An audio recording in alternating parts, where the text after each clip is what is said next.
Hi everyone, welcome back to another Simple Plans video. In this video, we'll go over the progress updates on the SWL120, the SWL10, and we're also going to look at making the approach feature on the autopilot in the SWL10 do something. So let's get started.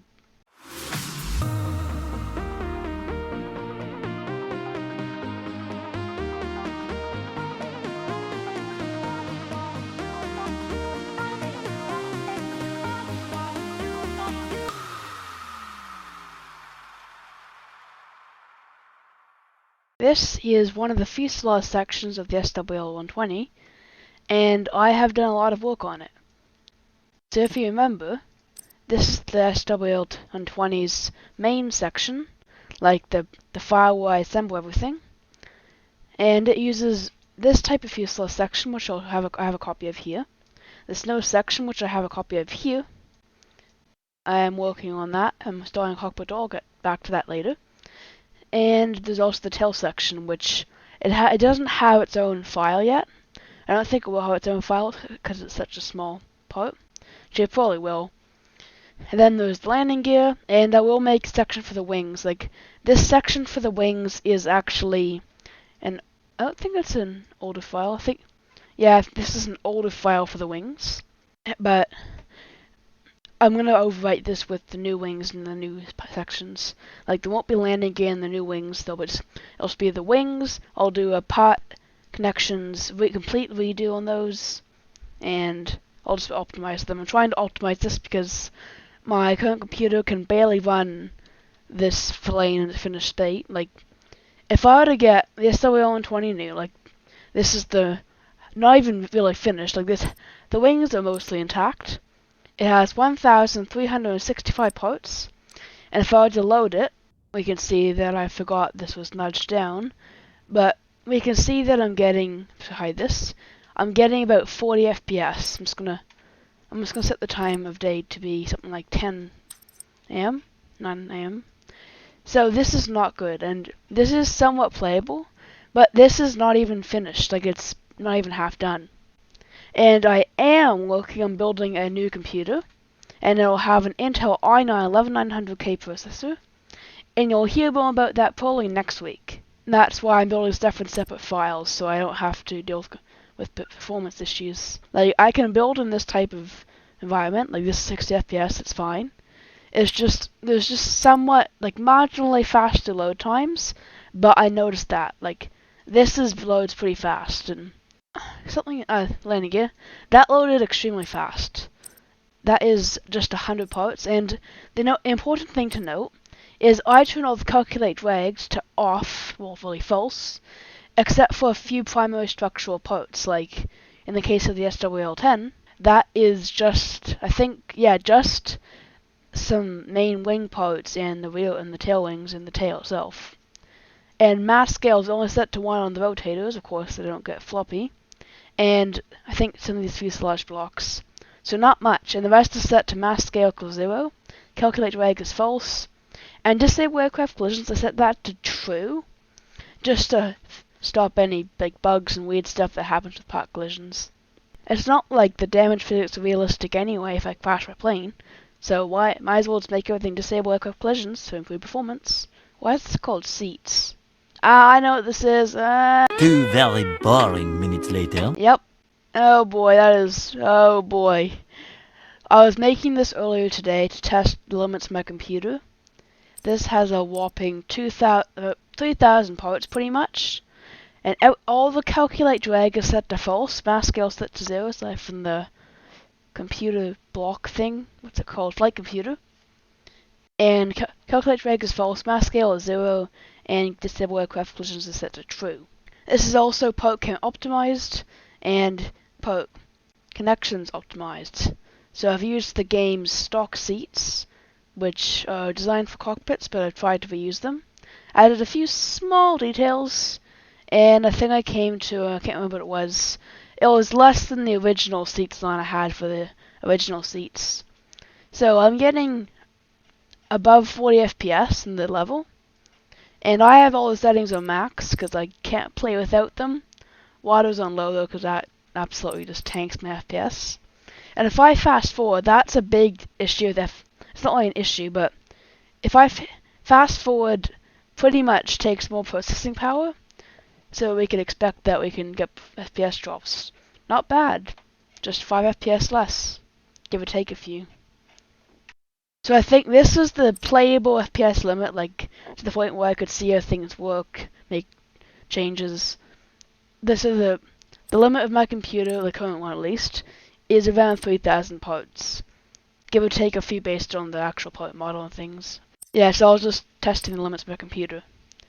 Now, the actual thing I was doing is, before I went on this massive tangent, is showing you the fuselages. This is the one I just spent the last day or two working on, with the new optimized seats, and this is the original. Note the difference.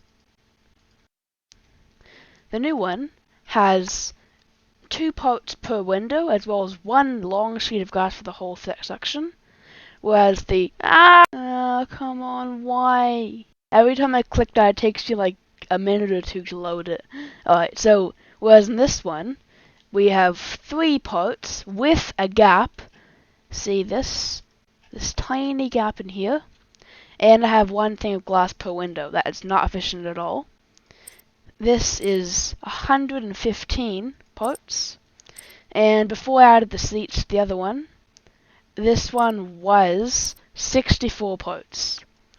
And this one with all the seats and the same quantity of seats, like by seat I mean one of these seat things, not the seat part, but one of the custom seats. Each of these fuselages have the same amount of custom seats as, so this one has the same amount of custom seats as the older one I had before I optimized both the part counts of the fuselage and the seats. And I've got it down to 424 parts instead of 565 parts. And coming on to the SWL-20 nose, the landing gear and the main plane have nothing new. I think I did a few tiny tweaks, but nothing new really. And if we come to the cockpit of the SWL-120 nose, I haven't really done that much, but I've started drafting the basic layout. Like, there's the instrument panel areas. I looked at the SWL-787. What? I looked at the Boeing 787 Dreamliner for inspiration, and that's where I took the cockpit ideas from. So the throttle quadrant will go in here on this fuselage. We have our engine information here. Not engine information, but engine something. And a bit of like at a glance and engine information on this screen in here somewhere. I think this and the landing gear level goes in here. And then we have all the radios back here. I think I will definitely develop my SWL-10 radios more. In a real like flight radio system, where you have your COM1, COM2, NAV1, NAV2, and a few others, you actually have 2 possible inputs per radio. Like, just for COM1, you'd have the active radio, like the frequency, let's say 109.5, and then you'd have a standby frequency, which is, let's say, 110.5. And you could press a button, and that would swap the standby frequency and the active frequency. And that's all just NAV1. It's pretty simple. It should be pretty simple, actually. It's similar to how I used my ILS NAV1, NAV2 selection for the ILS style. It's just a simple case of using that code. Just like how I reused the COM1 code for the heading selection, the altitude selection, the vertical speed selection. It's the same basic button add, button subtract code. And it's not only one line of code, it's a few different variables. And this is going to be the cockpit door. I am going to detail this a tiny bit. I think I'm going to try to aim to have the finished airplane at probably the limits of my new computer. What else was there? I'm not sure what updates I have in the SWL-10. I think there's, as well as a few just small bug tweaks that I haven't really mentioned, I forgot them. I've added this approach button here. And I forgot about this. I made a checklist. Oh, I really forgot about this. I've been really busy. What is that piston there doing? I want to know what that piston is. That piston that's been causing all the like touching each other sounds. It's been annoying me for a few days and I've been trying to test the SWL-10. Okay. Oh, and the APU form's been fixed. I removed the inlets so that minimal airflow warning pops up again. What I found is the fuel flow, or really how fast this fuel thing goes down, that's dependent on how much thrust this APU engine is able to get. So if I have zero airflow to the APU, it doesn't consume any fuel. I would have had it consume like minimal fuel and have minimal thrust and stuff. However, I couldn't get the inlet to function at just the right rate so that could happen. So I just decided that I'll just never have this APU warning show up at all.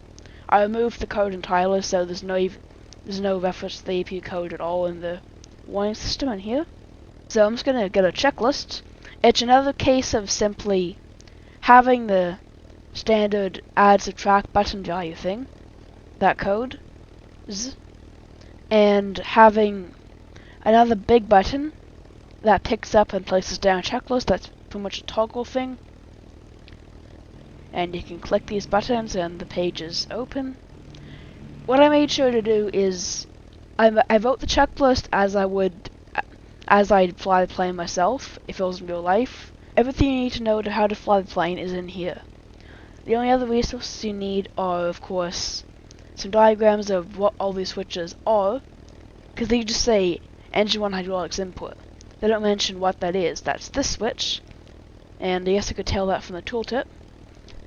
But I think someone who just downloaded this plane off thermalplanes.com wouldn't know that, and they'd be struggling, and they probably just wouldn't fly the plane. So I'll have this checklist in combination with a few images and the tooltips, of course, of the switches. And every switch has its own tooltip. I made sure to put that in, so you should be able to fly this plane pretty easily. And I've tried to keep it vanilla. I did a pretty good job. There's no mod parts in this plane. And while it is over 800 parts, it's still pretty optimized for performance. I can run this plane on fast forward mode with, okay, never mind, but I can get 60 FPS on it, so it's okay. So this checklist just has everything you need to know to fly the plane. So battery, check on. So we're going to turn the battery on. Ground power if available. We're just about to take off, so we don't need that. Electrics master on. And it goes through all the stuff you need to do. So this is, nothing's running right now, so this can go off. Then you have hydraulics and APU, start the APU. Then you have all the hydraulics. Engine start, pretty simple, add parking brakes. Then you have the pre-tact section. Cargo door, check closed and locked. One thing I keep forgetting is to have like a warning like cargo door open or X door open or something fail. I do have the engines and engine alternators, but there's more than that. And one thing I also added, even though it doesn't do anything, is this edge. I'm just going to turn some stuff on. So wait, the COM 1 and COM 2. I've set to tune them to an ATC frequency in the ATIS. The ATIS, or Aircraft Terminal Information Services, is just an automated recording that tells you the information about the weather, the runway conditions, just wind directions, just basic information. And then the checklist has autopilot stuff. Then after takeoff, do all this stuff. ILS frequency chart on approach. After landing, parking, shutdown. And then I included an ILS frequency table, so you can check the frequencies in-game, and a COM frequencies table. This has no purpose. I just put it in here because it will just added realism, even though there's no ATC in single planes. So, but it's there. And I've gone over the ILS in, I think it was episode 3, I'm not sure, and that is the style here. I still haven't made the DME work. It's really simple, I just haven't got around to doing it. And then this is a toggle button that doesn't do anything, but when it does, and provided this master switch is on, this will make the plane use the ILS input to land itself.